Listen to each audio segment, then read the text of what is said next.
मित्रांनो, बृहन्मुंबई महानगरपालिका virtual training centre मध्ये आपले खूप खूप स्वागत।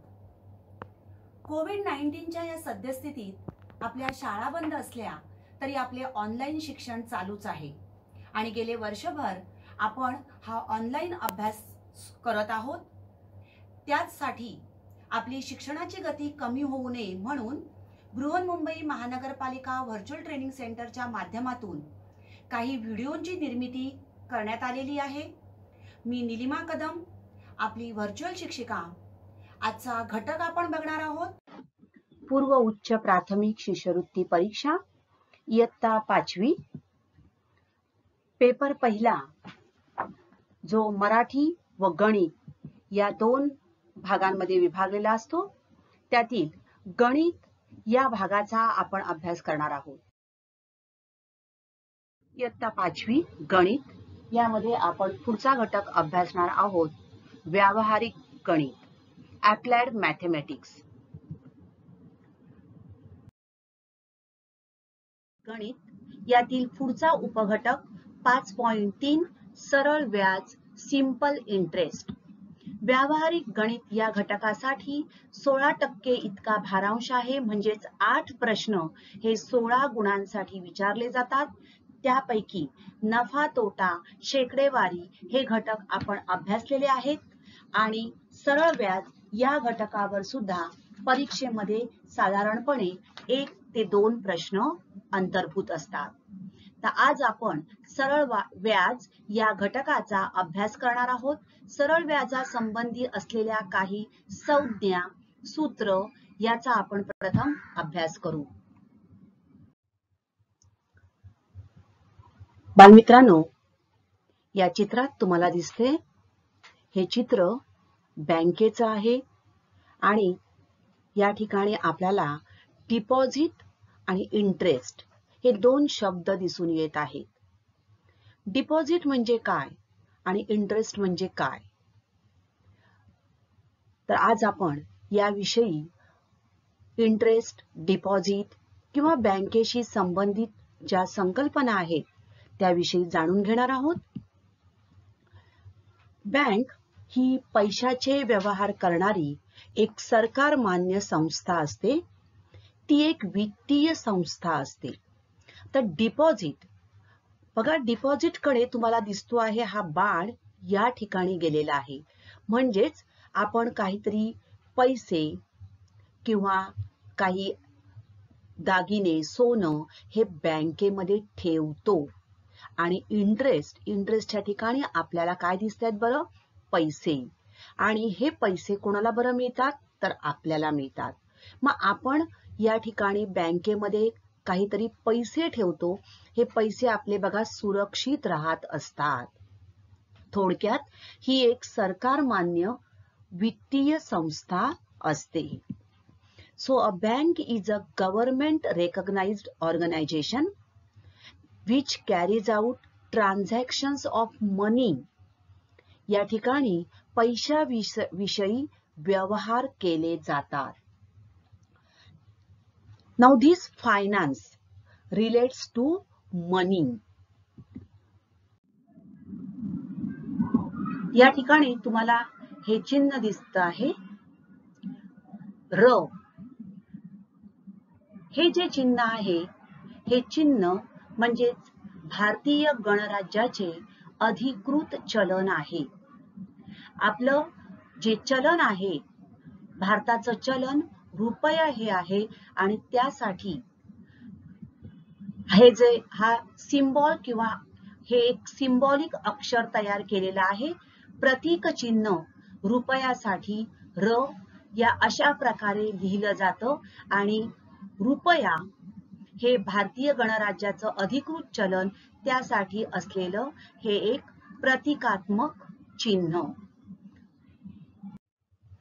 आपण जो काही पैसा मिळवत असतो तो आपल्या सोयीसाठी किंबहुना सुखसोयींसाठी मिळवत असतो, बरोबर।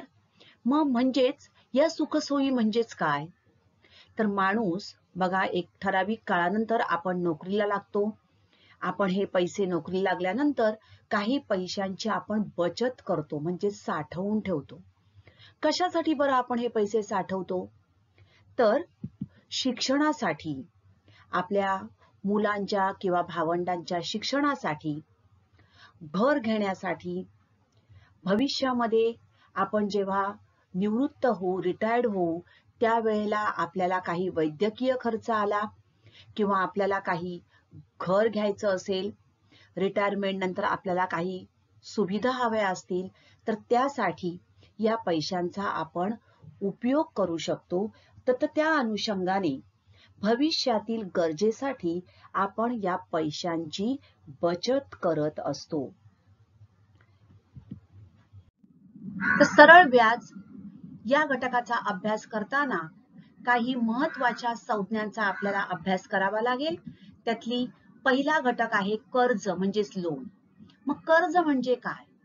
तर सहकारी पतपेढी किंवा बँका अशा संस्थांकडून मोठी रक्कम परत करण्याच्या अटीवर मिळू शकते, या रकमेला कर्ज असे म्हणतात. या चित्रात तुम्हाला दिसते बघा घर, या ठिकाणी आपल्याला दाखवलंय शिक्षण, या ठिकाणी गाडी किंवा अशा प्रकारे काही आपल्याला व्यवहार किंवा बिझनेस सुरू करायचा असेल, तर अशा वेळेला म्हणजे घर घेण्यासाठी, गाडी घेण्यासाठी, मोठ्या प्रकार हायर एज्युकेशन म्हणजेच आपलं जे शिक्षण आहे त्या शिक्षणासाठी सुद्धा बऱ्याच वेळेला आपल्याला मोठ्या प्रमाणावर पैसा लागतो. मग हा पैसा एकाच वेळेला आपण कुठून मिळवू शकतो? तर साहजिकच बँकेकडून किंवा सहकारी पतपेढींमधून आपण अशा प्रकारे घर घेण्यासाठी, शिक्षण घेण्यासाठी, बिझनेस सुरू करण्यासाठी, कारखाने सुरू करण्यासाठी मोठ्या प्रमाणावर रक्कम घेऊ शकतो. मग आपण ही जी रक्कम घेतो, ही रक्कम आपल्याला परत करणं भाग असतं. मग अशा प्रकारे मोठी रक्कम परत करण्याच्या अटीवर आपण जी घेतो, ती घेतलेली रक्कम म्हणजेच कर्ज होय. So what is loan? An amount of money that is borrowed, obviously often from a bank or a cooperative credit society. Now, when we have taken some money from bank, or if we have taken some money from our friend, we have to return the money back to that bank or our friend, right? So the money has to be paid back. So this money which is taken from a bank or a credit society on condition of returning is called a loan, right? We have to return it back, but there are some conditions of returning, and that amount is called as a loan. तर सरळ व्याज, simple interest. तर सरळ व्याज म्हणजे काय?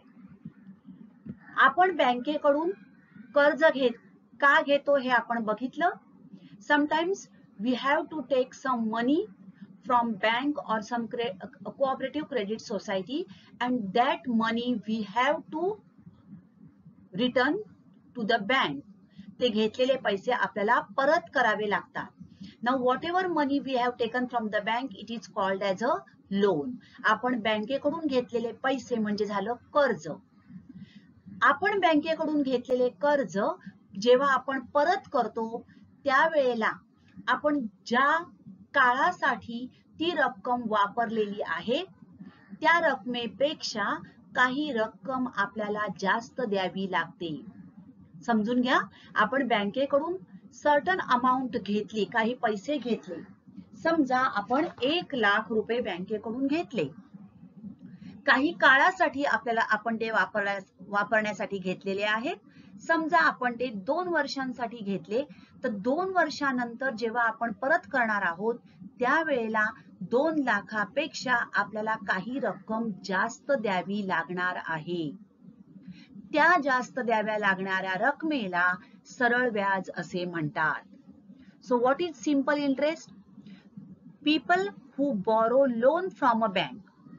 We have taken some money that is called as a loan. So that loan we have to return it to the bank.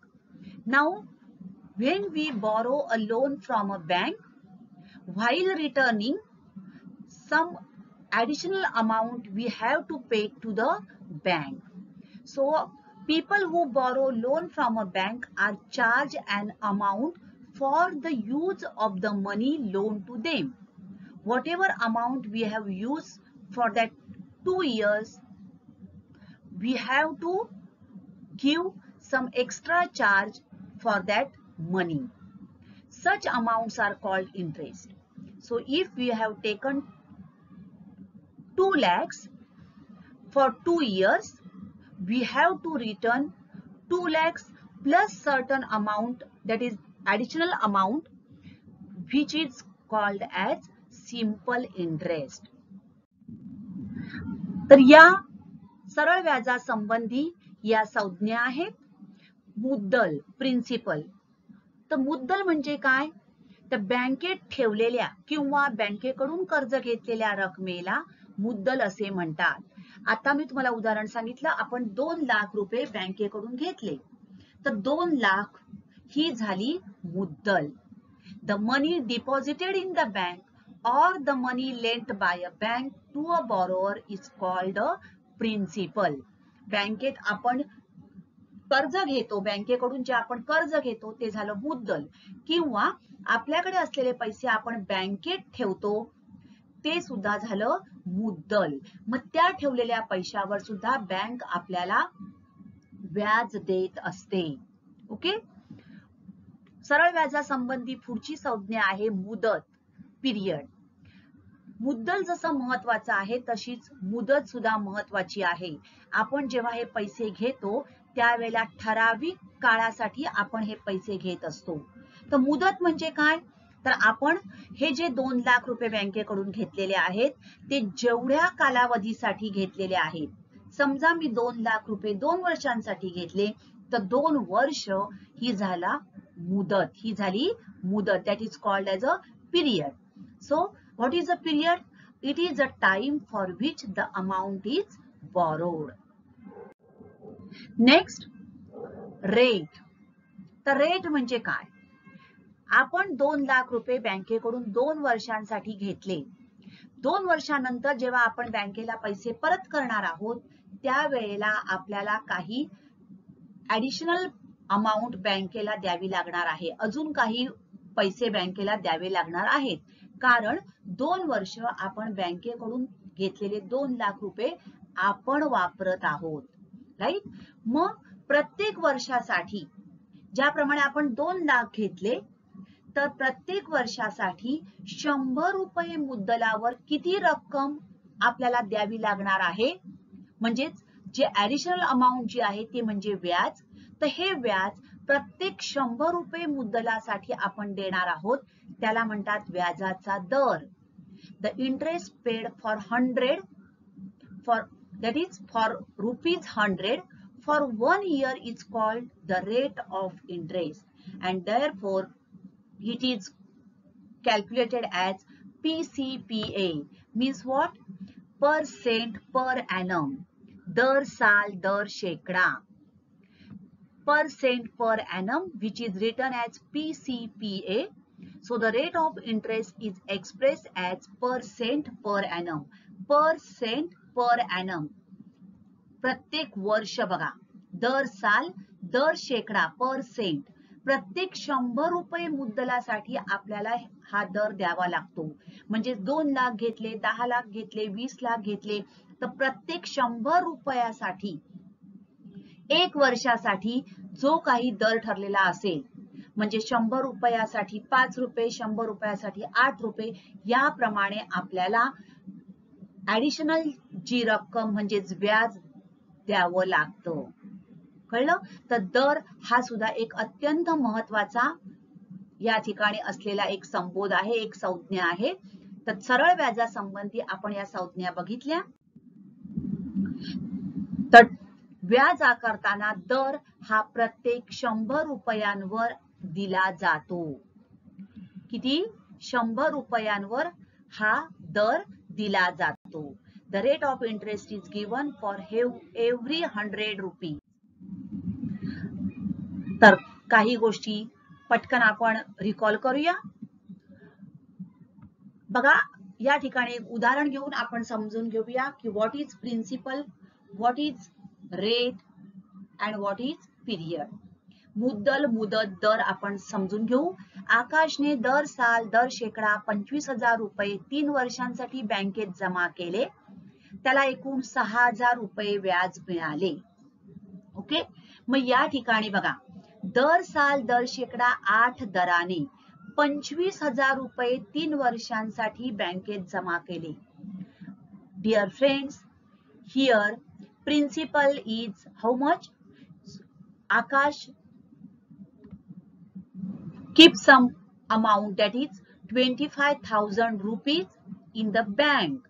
So here principal, rate, time and interest या गोष्टी आपल्याला समजून घ्यायच्या आहेत. So what is principal? Yes, rupees 25,000. This is the principal. मुद्दल किती झालं? 25,000 रुपये. Now what is the rate? It is percent per annum, 8%. See, 8% per annum. काय सांगितलंय? 8 दराने. मुदत, period. For how many years? 3 वर्षांसाठी. So here n is equal to 3. Right? आणि व्याज, त्याला व्याज किती मिळालं? 6,000 रुपये. सो व्याज बरोबर 6,000 रुपये. तर या एखादं उदाहरण दिल्यानंतर त्या उदाहरणातील मुद्दल, मुदत, दर, व्याज या गोष्टी आपल्याला लक्षात घेणं आवश्यक आहे. तर हे सरळ व्याज कशा प्रकारे काढलं जातं, त्याचं सूत्र काय आहे, गणिती पद्धतीने सरळ व्याज कसं काढलं जातं ते आपण आता बघणार आहोत. The formula for simple interest. सरळ व्याज बरोबर, तर सरळ व्याजाची संज्ञा आपण बघितल्या मुद्दल, दर, मुदत. तर सरळ व्याजाचं सूत्र आहे सरळ व्याज बरोबर मुद्दल गुणिले दर गुणिले मुदत छेद 100. मुद्दल म्हणजेच त्याला आपण म्हणतो म, दर द आणि मुदत साठी क हे अक्षर वापरलं जातं. थोडक्यात सरळ व्याजाचं सूत्र म द क छेद 100. तर म म्हणजेच मुद्दल, द म्हणजेच व्याजाचा दर आणि क म्हणजेच मुदत. ही नेहमी वर्षामध्ये घेतली जाते.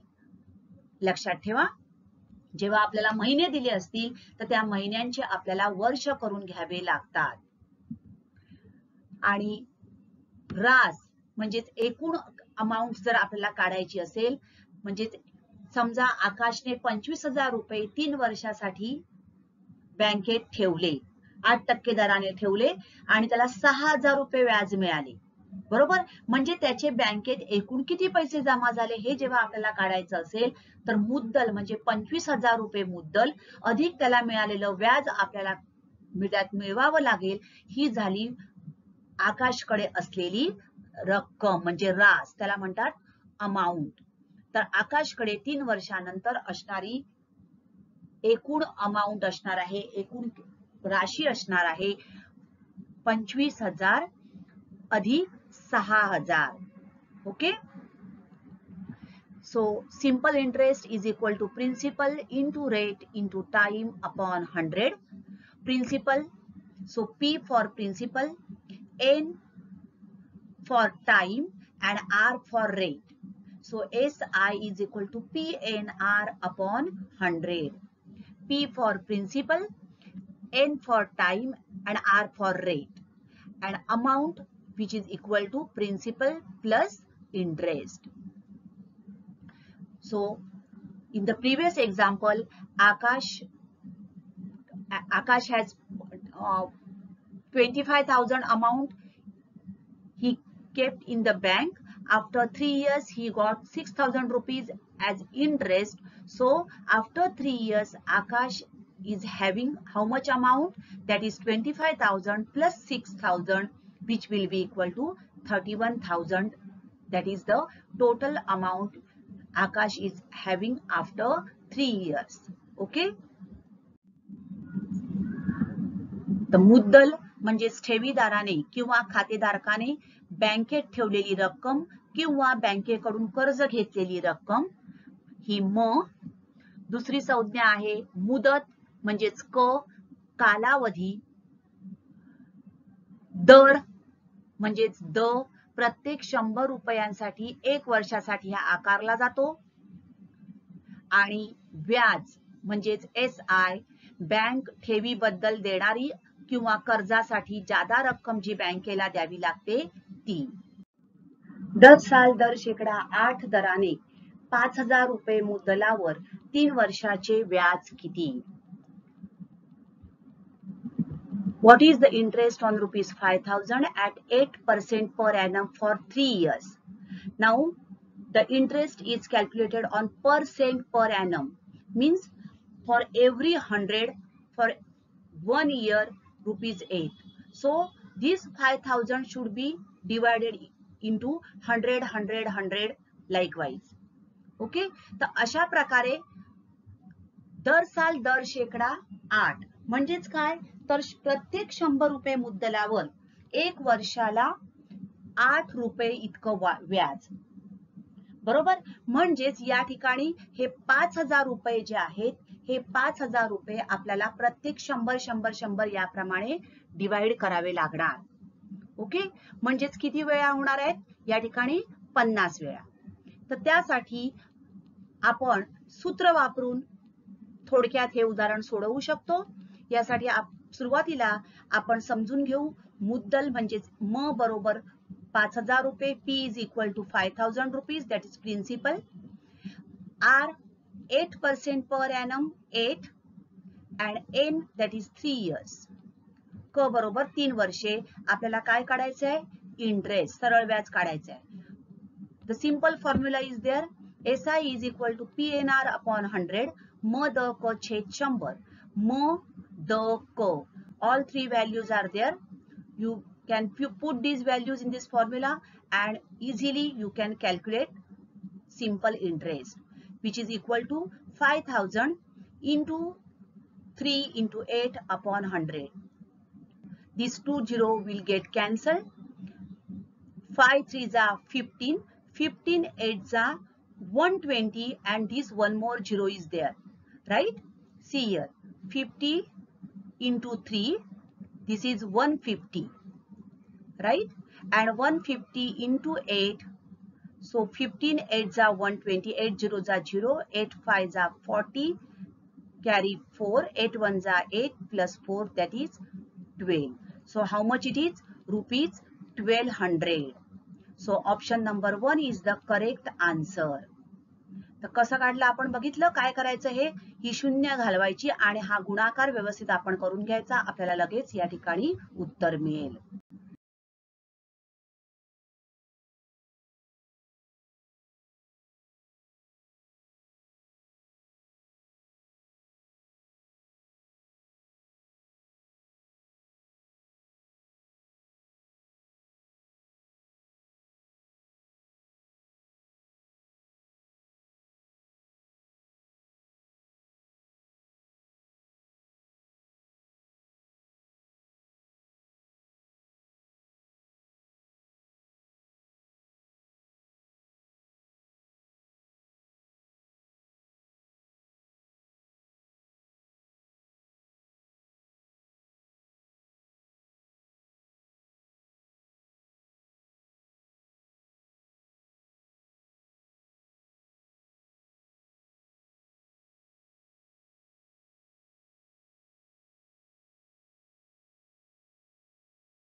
दर साल दर शेकडा 12 दराने 5,000 रुपयांचे 2.5 वर्षाचे व्याज किती?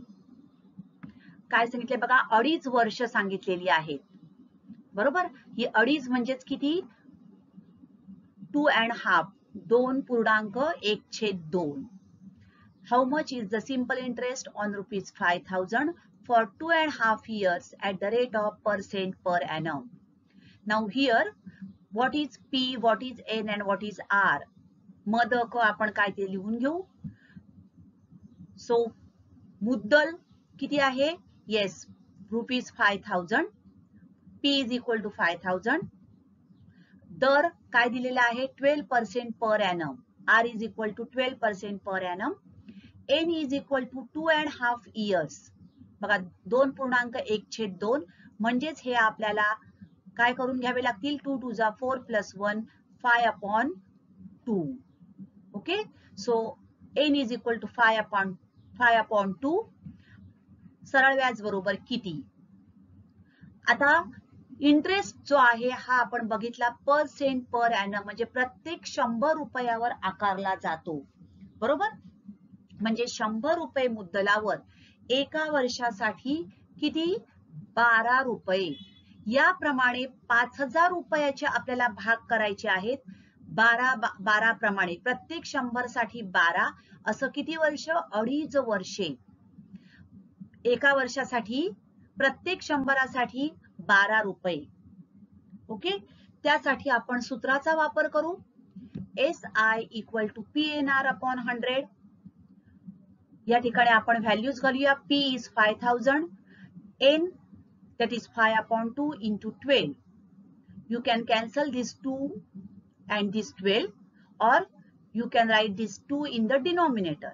So 5,000 into 5 into 12/100 into 2. Let's cancel these 2 zeros with this. 2 1 जा 2, 2 6 जा 12. 5 5 जा 25, 25 6 जा 150 plus 1 0 is, so SI is equal to 1,500 rupees. So what is the answer? Option number 2, rupees 1,500. Okay. 500 रुपये मुद्दलाचे दर साल दर शेकडा 8 दराने 3 वर्षांचे सरळ व्याज किती? How much is the simple interest on rupees 500 for 3 years at the rate of 8% per annum? Very simple. You can calculate this with the help of formula. SI is equal to PNR/100. Now P is 500, right? This is P. This is N and R is 8. So SI equal to 500 into 3 into 8/100. 0 0 gets cancelled. 5 3 जा 15, 15 8 जा 120. So what is the interest? Rupees 120. That is option number 2. स्वराने दर साल दर शेकडा 7 दराने 20,000 रुपये 5 वर्षांसाठी बँकेत ठेवले तर तिला किती व्याज मिळेल? पर्याय आपल्याला दिलेले आहेत. How much interest will Swara get if she keeps rupees 20,000 in bank for 5 years at 7% per annum? Again, P is given. This is P. This is R rate, and this is 5 years, that is period N. So PNR/100. So SI is equal to PNR/100. That is equal to 20,000 into 5 into 7/100. 0 0 and 0 0 gets cancelled. 5 2 जा 2, 5 जा 10, 10 7 जा 70, and plus this 2 0. That is rupees 7,000. So she will get rupees 7,000 as interest. Okay. So option number 3 is the correct answer. Okay. रोहितला दर साल दर शेकडा 7 दराने एका मुद्दलाचे 3 वर्षांचे सरळ व्याज 2,520 रुपये मिळाले तर मुद्दल किती? या ठिकाणी बघा आपल्याला काय विचारलंय? मुद्दल विचारलेला आहे. पुन्हा लक्षात घ्या, या ठिकाणी दर दिलेला आहे, म्हणजेच काय दिलं आहे, द. 3 वर्षाचे म्हणजेच मुदत क दिली आहे आणि हे दिलंय व्याज, बरोबर. तर 3 गोष्टी दिल्या आहेत आणि आपल्याला मुद्दल म्हणजेच म काढायचं आहे, पी काढायचं आहे, right. So Rohit received an interest of rupees 2,500. This is simple interest at the rate of 7% per annum. This is R after 3 years, that is N. Find out the principal for which he received this interest. We have to find out P over here. So 1, 2, 3. 3 things are known and 1 thing is unknown, that is principal. Okay. So write down the formula SI equal to PNR upon 100. SI is given. So 2520 is equal to P, write it as it is. N is 3 and R is 7 upon 100. Now remember, this 0 will not get cancelled with this 0. In spite of this, this is left hand side, right hand side. This 100 is in the denominator, that is they are divided. So on this side they will get multiply. Okay. इथे भागाकार भागिले आहेत, म्हणजेच या बाजूला जाऊन ते गुणाकार होणार.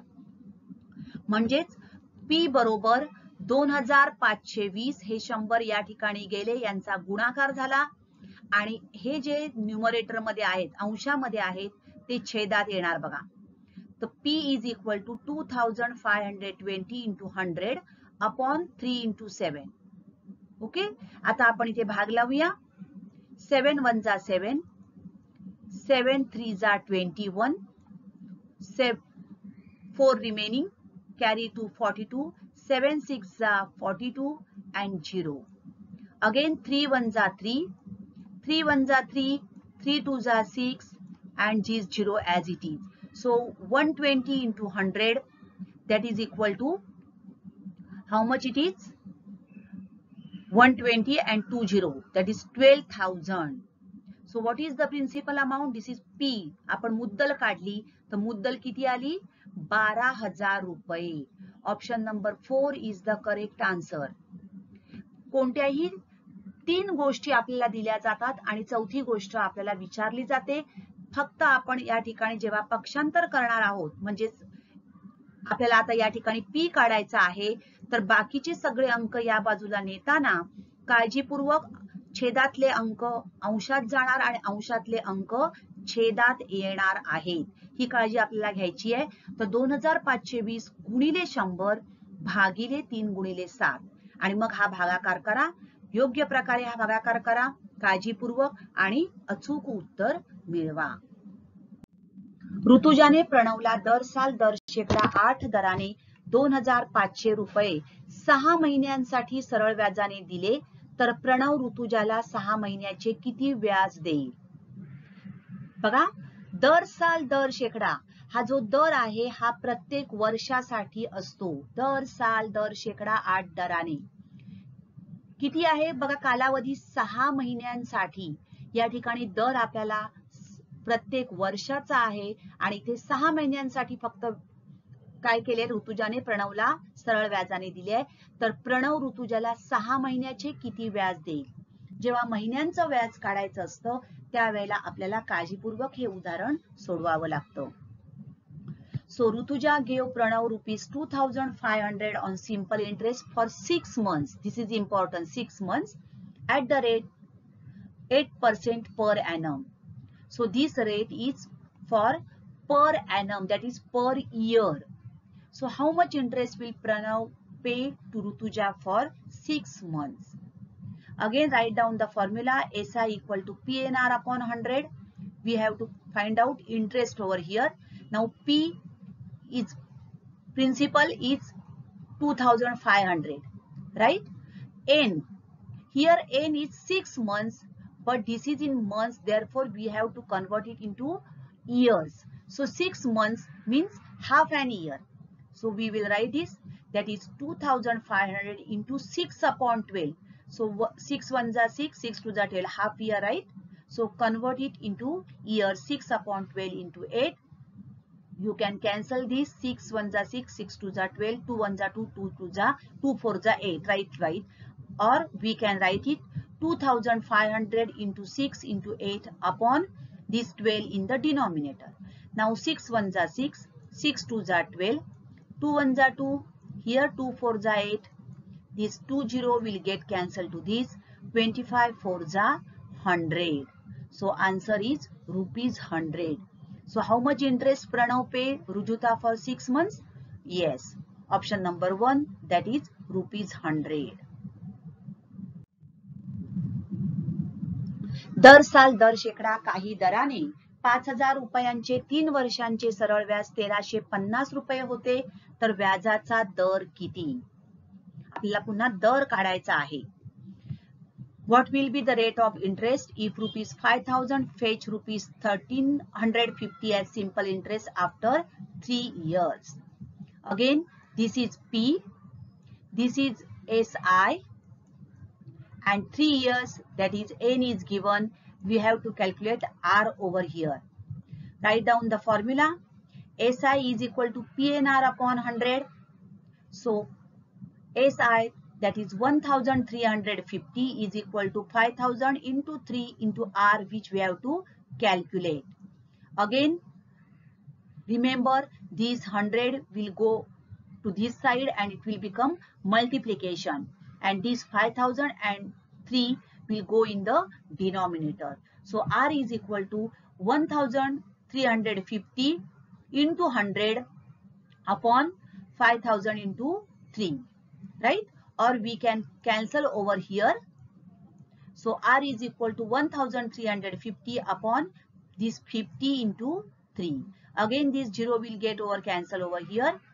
5 1 जा 5, 5 2 जा 10, 5 7 जा 35, and 3 1 जा 3, 3 9 जा 27. So R is equal to how much? 9. Right? So answer is option number 3, that is 9%. So dear friends, remember our 4 things are there, that is SI equal to PNR upon 100. This is the formula. Out of these 4 unknown things, every time 3 things are given, the 4th unknown things you have to find out. 4 गोष्टींपैकी म the क छेद 100 हे सरळ व्याजाचं सूत्र आहे. या 4 गोष्टींपैकी 3 गोष्टी आपल्याला दिल्या जातात आणि चौथी गोष्ट आपल्याला शोधायची असते. तर या सूत्राचा उपयोग करा. महिने असतील त्यावेळेला महिन्यांचं वर्षामध्ये रूपांतर करा. म्हणजेच 5 महिने असतील तर 5/12 वर्ष होतील. आणि हे उदाहरण तुम्ही कॅल्क्युलेशन करताना अचूकपणे करा. अचूक उत्तर मिळवण्याचा प्रयत्न करा आणि कमीत कमी वेळात जास्तीत जास्त अचूकतेने कॅल्क्युलेशन करण्याचा सराव करा. थँक्यू.